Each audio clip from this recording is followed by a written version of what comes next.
estamos aqui no Centro de Treinamento com Arthur Antunes Coimbra. E você vai saber de tudo. O lado dele como avô, como pai, como filho, como é que começou, se ele tocava piano mesmo, como é que foi o primeiro gol no Maracanã, aquela sensação bacana, os grandes títulos. E olha, o Zicão tem muita coisa para que você saiba, você que está do outro lado da telinha, curtir nesse primeiro ligado, plugado e conectado comigo, Adriano Santos. Daqui a pouco a gente volta. Tchau, tchau. Segura aí. É um programa mais que especial com ele. Falta da entrada da grande área. Adivinha quem vai bater? É o camisa 10 da Gávea. Agora no recreio. É o camisa 10 da Gávea. Segura aí. Falta da entrada da área.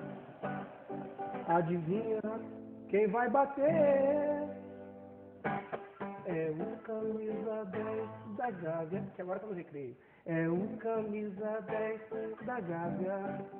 Ô Zico. Na época era na Gávea. Na Gávea mesmo. E outra coisa, eu conheci o seu Edmundo Raimundo, do Cachimbinho, que ficava ali na porta. Edmundo. Edmundo. Aí o Edmundo um dia falou assim pra mim, Adriano, o Zico é o cara mais focado. Na época a terminologia focado não existia. Focado é agora.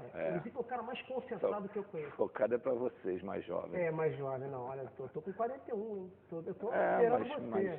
O linguajar hoje da internet, do futebol mesmo, né? É, focado. É focado. Né? E aí ele falou assim, o cara chega aqui, treina e pega o ônibus e vai não sei quanto pro centro da cidade, estuda e volta, não sei o quê. Não é que nem esses meninos aí não. Esse Bebeto que chegou aí com a gaiolinha, com o passarinho e tal. Não, o cara, porra, por isso que ele é diferente, ele treina. E outra coisa, bota a camisa lá e fica 60 faltas.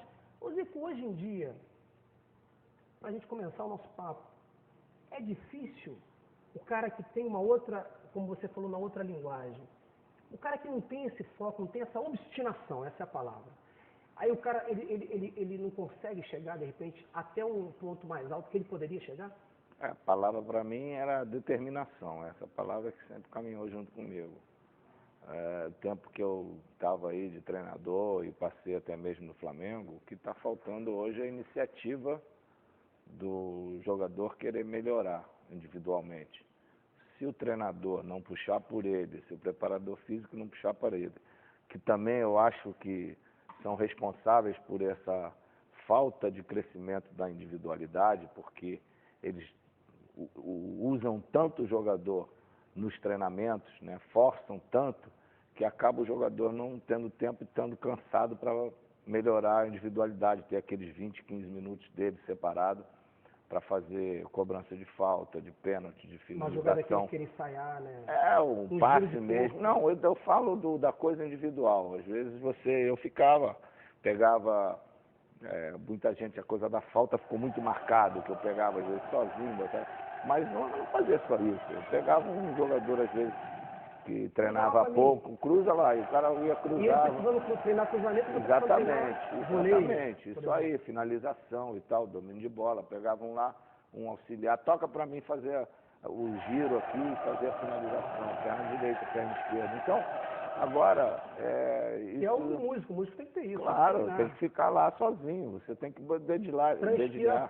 Eu quando comecei música, tinha que ficar lá no piano, pô. Então é sacal, né? O problema que me fez desistir é que eu não tocava as músicas da época, tocava coisas antigas que eu não sabia. Olhava lá a partitura e tocando, não sabia o que estava tocando. Então isso daí que me desestimulou. Eu sempre adorei piano, órgão, sempre gostei. Poderia seguir se tivesse mais motivação. Foi melhor, mas você não podia deixar. Eu não tinha futebol, eu podia estar música também. E a pessoa acompanhar meu filho no sapatinho, que legal, tocando lá, que beleza. Ia ser fazer o arranjo. O produtor musical é o Zico, o cara que vai organizar, que vai já imaginou? Pô, o Abel toca muito bem. Ele piano, ele chega lá e destrói. Que aprendeu, seguiu, então eu acho que havia tempo para isso. Mas o que eu noto, no caso, no Japão, do Nakamura, por exemplo, era um jogador que gostava de treinar falta e fazer esse tipo de trabalho. Era um jogador importante para o meu time. Eu às vezes, na seleção, eu muitas vezes, véspera de jogo, eu terminava o treino mais cedo para dar a ele 10 minutos para ele fazer o trabalho sozinho lá. Que Lógico que os outros... você. Importante chegar no dia seguinte, ele estava confiante, chegava lá e decidia o jogo para mim. Entendeu? Então eu acho que você, às vezes, tem que ter essa sensibilidade. E muitas vezes o preparador diz, não, você treinou demais, vai ficar chutando aí, vai ficar cruzando, vai se cansar, essa coisa aí. E nós tínhamos tantos jogos como tem hoje. Não é que hoje joga mais, joga nada. É a mesma coisa, isso é papo. A gente jogava domingo, terça, quinta, domingo de novo, entendeu? Agora, eu tinha muito tempo para... A gente tinha essa iniciativa, o jogador anterior tinha a iniciativa de treinar individualmente, de melhorar, porque ele sabia que melhorasse individualmente ia ajudar o grupo. E hoje eu não vejo um cara pegar e ficar lá metendo bola um pro outro. Obstinado, exatamente, né? Então eu acho que isso causa diferença. Hoje o número de passes errados é muito grande, poucos gols de falta. 3 metros, bola parada aí, pô, reclamam do campo, que parece até que, uma bola quebrada, que nós jogávamos no campo, que era tudo estádio maravilhoso. A gente jogava lá em Bariri, jogava lá em Campos, Ilha do Governador, jogava Maracanã mesmo. Tinha o mesmo número de jogos. Agora o cara tá lá no Engenhão, o campo tá...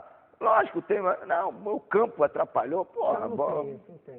Aquela história, né? Pro mal, até o bilim-bilim atrapalha, né? É que nem o cara que tá na mesma sala de aula, tem um que estuda pra caramba, e tem um que estuda meia boca. Aí... uma bomba explodiu o colégio, o outro, pô, graças a Deus explodiu o colégio, eu não gostava muito, e o outro vai chorar, porque era o cara que se dedicava. Ou seja, hoje o cara pega o campo ruim e joga tudo na conta do campo ruim. Exatamente. E eu lembro das entrevistas da Placar, para você que está do outro lado da telinha, nós não tínhamos essa grande mídia, o mundo era diferente. Nós tínhamos a Placar, o Globo Esporte, onde o Zico foi sócio do Globo Esporte. Pareceu uma manchete esportiva aí. Manchete esportiva. Período. Que eu tive o prazer e o carinho, porque existe uma coisa que é interessante, Diego. Hoje também os jovens não respeitam muito os mais velhos. Eu tive o prazer de narrar, junto com o Márcio Guedes comentando. Como é que eu ia imaginar, eu, motorista, filho de motorista de táxi, narrar junto com o Márcio Guedes comentando, Alberto Léo, esses caras narravam o Zico. E o Espinosa, no outro dia na entrevista, falou assim, Adriano, meu coração ficou tranquilo. Quando o Zico saiu, naquele momento do jogo, e a gente estava ganhando. Aí, de repente, ele volta para bater a falta, eu falei, meu Deus, não. Aí ele começou a rezar ali, aí você errou a falta. Quer dizer, você errou, você bateu, ela triscou na trave, e ali era o jogo, era o dia do Botafogo, mas ele falou isso, quando o Zico estava saindo, quando ele voltou para bater a falta, eu falei, meu Deus, será que vai começar tudo de novo? Como é que foi aquele lance, Zico? Você falou assim, vamos tentar. Eu tinha tido um estiramento na panturrilha, e aquele período foi desgastante para mim, por isso que me levou a parar de jogar, porque constantemente eu não tinha condição de jogar uma sequência boa de jogos, sempre machucado. E aí nós tínhamos jogado no domingo, o jogo foi na quarta, marcação individual do Luizinho, desgaste grande, e eu... aquela marcação, até fazendo pipi vai atrás dele. Senti a panturrilha e estava saindo quando teve a falta, fui lá bater, a bola triscou a trave, mas não deu, E você está falando nesse momento, eu até me emociono, porque teve um Fla-Flu, e eu tenho um amigo meu que é empresário lá em São Paulo, ele tem várias lojas de roupa, e nós pegamos o trem e fomos no jogo, e você tentou voltar, e o Flamengo entrou em campo. O Adílio fez até uma jogada que ele costurou uns 8 nesse jogo. Foi um 0-0. E você jogou, e a gente viu notoriamente que não era você estava muito mal. E em 15 minutos ou 10 você saiu. Você entrou em campo e saiu. Aquilo me emocionou demais porque a gente estava acostumado a ver você em alto nível, fazendo aquelas viradas da esquerda para a direita, da direita para a esquerda, tocando de calcanhar. Eu me lembro que teve um jogo em 82, que estreia do Batista no Palmeiras, né? O Batista estreou. Enquanto a gente está conversando aqui, tem um professor dele olhando ali, mostra o cara ali. E aí o Batista entrou em campo, Palmeiras e tal, aí o cara rolou a bola, aí o Moser dividiu uma bola com... eu não lembro direito, não sei se foi o Enéas, e a bola subiu. Então ficou o Zico e o Batista, né? Então o Zico matou na coxa, e com a mesma coxa ele deu um lençolzinho curtindo o Batista, e tocou para trás. Eu falei, tá aí, eu já dei o cartão de visita pro Batista.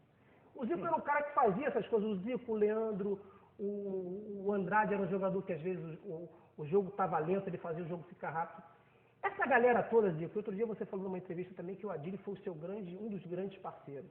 Essa galera te ajudou muito também, né? Era NBA, sozinho, né? a gente não joga tênis, nem é piloto de Fórmula 1, né?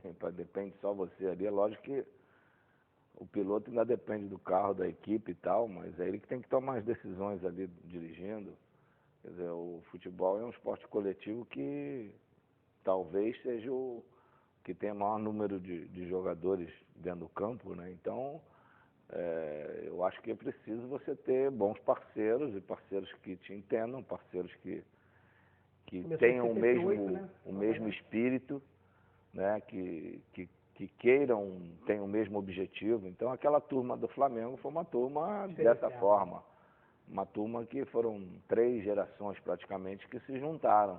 Foi 78 que começou ou não? Foi praticamente 74, né? 70, o Luxemburgo era dessa turma, né? Era. Primeiro foi a turma Deu, Cantarelli, o Jaime, Rondinelli, Vanderlei, Ele chama de Geraldo. Pascoal, né? Por que Pascoal? Pascoal é o apelido dele da galera. Negócio que eu tenho aqui na cabeça, que é um monte de Pascoal, mas isso é o pessoal só de Quintino. E aí depois teve a geração do Júnior, do Tita, do Adílio. Aí, por último, veio a do Moser, do Leandro, né? Do Andrade. O Andrade estava lá no clube, depois foi para a Venezuela, depois voltou. Nunes também começou nessa nossa geração, foi para Pernambuco, depois voltou. Então, de fora mesmo, lá para 78, veio aquele pessoal de Minas, com o Raul, e mais tarde veio o Lico. Então, eu acho que foi um grupo todo formado, conhecia o Flamengo, um grupo sabia das exigências do Flamengo. Então, eu acho que isso também facilitou, né, para todo mundo ter o mesmo pensamento. Você falou no Lico, falou no Nunes, que daqui a pouco eu quero tocar no Nunes, no nome do Nunes, no padrão Nunes de ser Flamengo. O Lico, quando o Júlio César Urigeller saiu, e o Lico chegou, mudou um pouco a cadência, o jeito do Flamengo. Ainda que com muita qualidade tecnicamente falando. Mudou porque isso era uma coisa que já vinha sendo ensaiada pelo Tita do lado direito.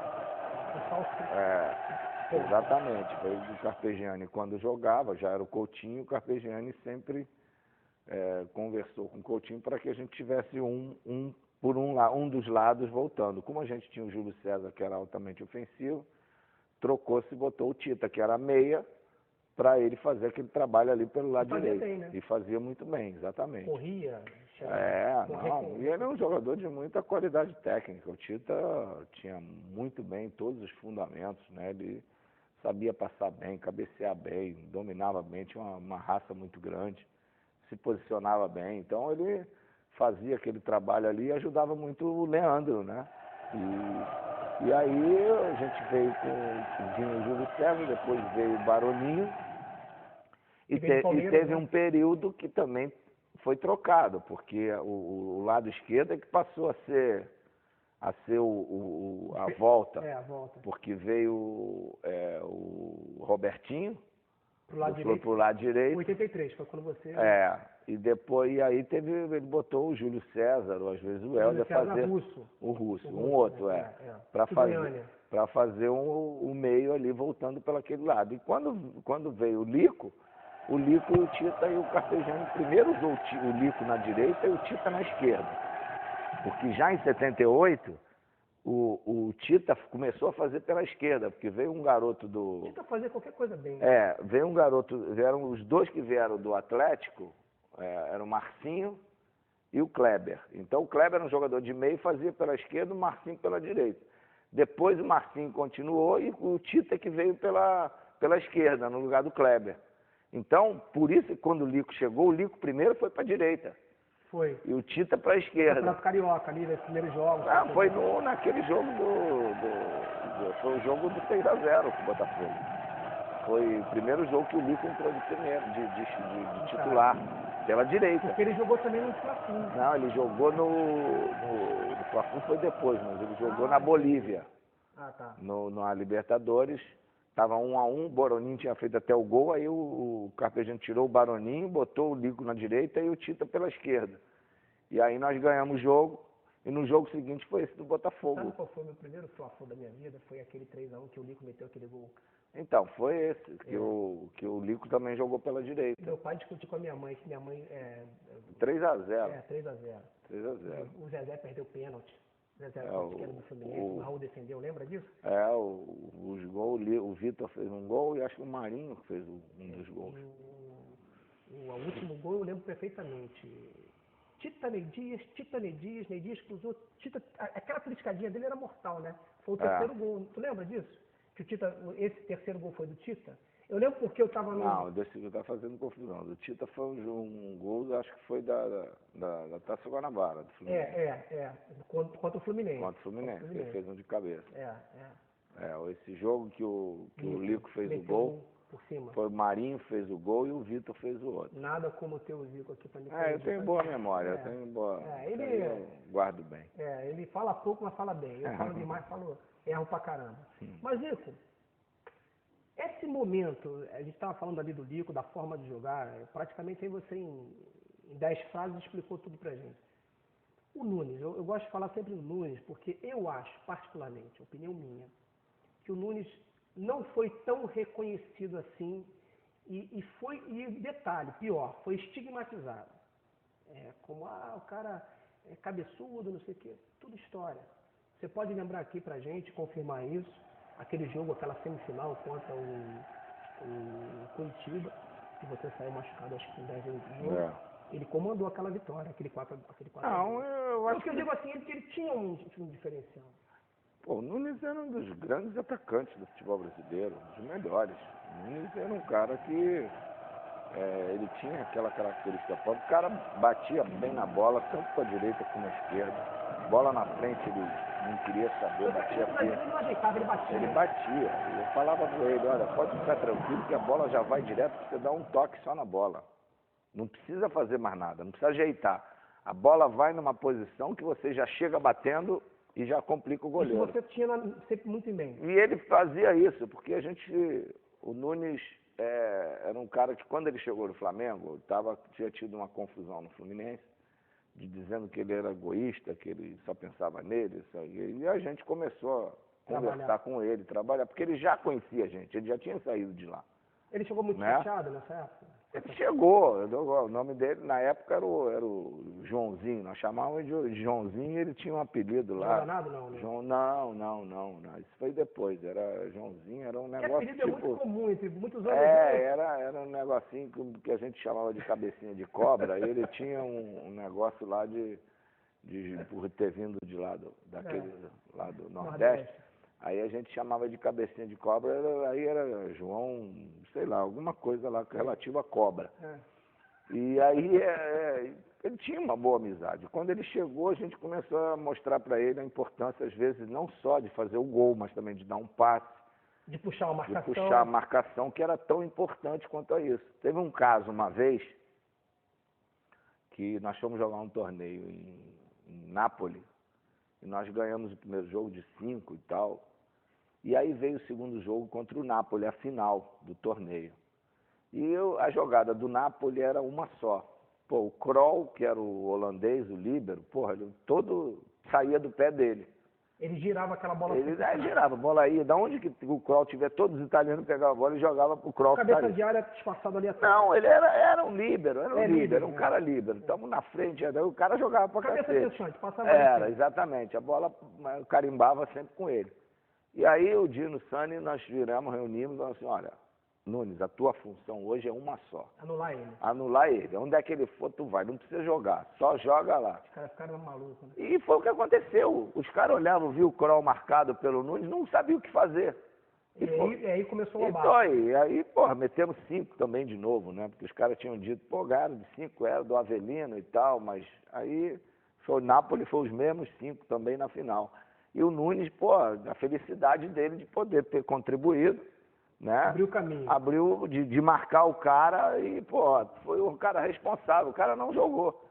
Então ele passou a ter essa participação. E eu ficava muito feliz com isso, de poder ajudá-lo, de meter as bolas. Não ouvia, meu amigo até hoje. A gente ontem estava aqui com a gente conversando e tal, é parceiro. E lógico que eu sempre gostei muito dele e ele sempre me ouviu e sempre soube se beneficiar disso, né? E, pô, eu fui um cara dos mais importantes da história desse momento nosso, foi o cara que fazia os gols em as grandes decisões, entendeu? O ataque diz que os 6 gols mais importantes do Flamengo, o Nunes pelo menos fez 4. Claro que tem passes teus, a equipe jogando junto e tal. Não, porque eu queria deixar isso registrado, porque existe uma nova geração que não viveu, e eu entendo perfeitamente. Você não viveu, beleza. Apesar que tem o YouTube aí para você ver. Eu às vezes fico, né, vendo isso, quer dizer, porque é o tal negócio. Eu acho que o gol a gente gosta e... A outro dia estava aí, o pessoal estava fazendo uma festa danada, lembrando de 10 anos do gol do Pet. Quer dizer, então todo ano tinha que lembrar do gol do Nunes do Campeonato Brasileiro lá no Grêmio, do Campeonato Mundial do Nunes. Por que ninguém lembra do Atlético Mineiro? Aquele 2x2 era... Pô, não, mas aí eu começo a pensar comigo, né? Se tivesse que lembrar, tem que lembrar todo ano de alguma coisa. Foram tantos para eles, né? Entendeu? Então, às vezes, essa questão da mídia, do marketing. Então, nesse ponto, se você... Mas aí entra o ligado plugado conectado. Eu aqui não tenho compromisso com ninguém, eu tenho compromisso com a verdade. O Nunes foi, segundo aqui o meu amigo, Arthur Antunes Coimbra, um dos melhores centroavantes de todos os tempos. E ponto. E tu quer scout, quer número? Tem número. Tu quer ele compete no Flamengo, para ser um dos melhores do Flamengo, com caras que também foram fera, né? Nada, tem Índio, tem Evaristo, tem Benítez, são jogadores da história top lá, né? Então, muitas vezes não são lembrados, né? Que não são lembrados, exatamente, que marcaram histórias. Agora, como Nunes, foram poucos. Como ele, foram poucos que marcaram nos momentos decisivos, né? Do Flamengo ali, do campeonatos decisivos. Né? E tem um detalhe, Zico, que muitas das vezes eu lembro também, é o seguinte... aquele grupo era muito fechado. Porque o que acontece? Como é que eu vi o Zico estava chegando aqui, hoje os meninos na faixa de 9, 10 anos, venerando o Zico. Porque o Zico ainda graças a Deus, um ídolo, está com saúde, está bacana. E eu, quando tinha 10, 12 anos, eu estudava no Colégio Padre Butinhar, era colega do Zé Luiz, que o pai, Zé Luiz, era o gerente da concentração lá. Você falou que é Cabecinha de cobra. Cabecinha de cobra. Zé Luiz, Zé Luiz. Então, o Zé Luiz tem uma história boa com ele. Tu me conta. Não perde não, segura aí. E aí eu cheguei lá na concentração, tu imagina um cara de 10 anos, meu pai, tu tem que ser Botafogo, se tu não for Botafogo, eu vou ficar chateado contigo.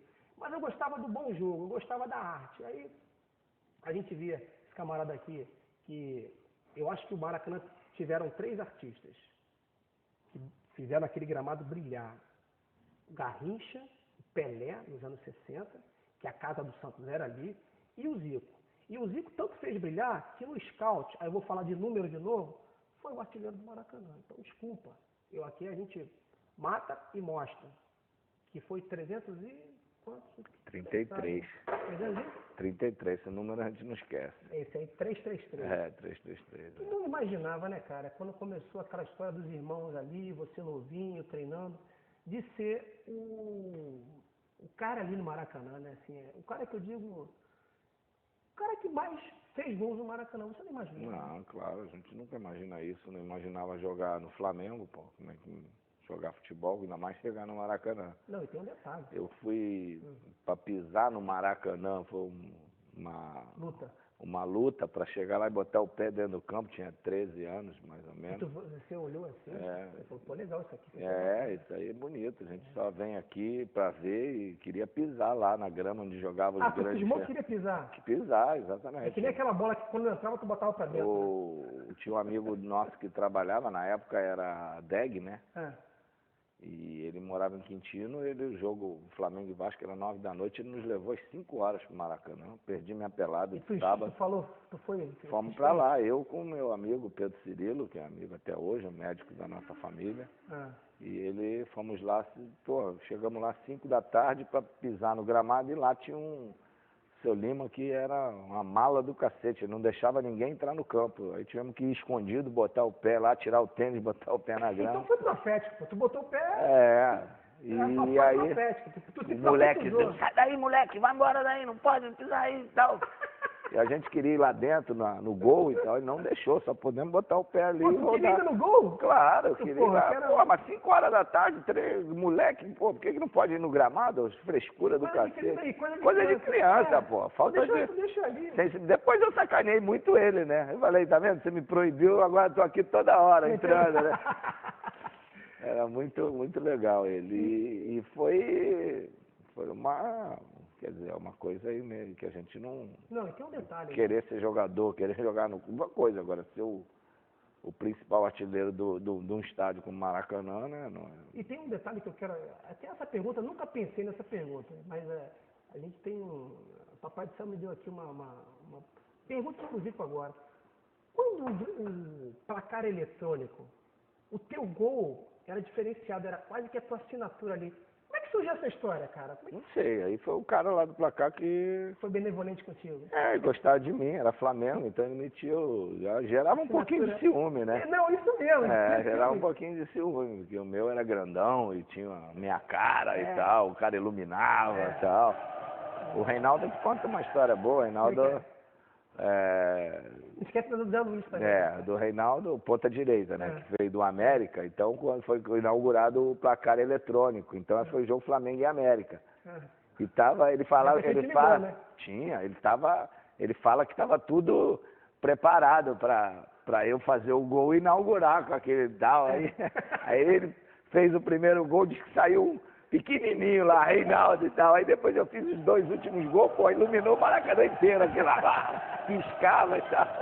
Aí, pô, ele fala que ele quebrou o encanto do placar, pô. Ele ter feito o primeiro gol. você jogava a bola pra dentro, né? A do Zé Luiz foi o seguinte, Zé Luiz que é o gerente da concentração. Gerente da concentração, então... Pai de um amigo meu. Ele mudou pra lá, ele passou pra lá. Figura notável, né? E tinha o Bosco que é supervisor e a gente criou uma história lá de que eu só...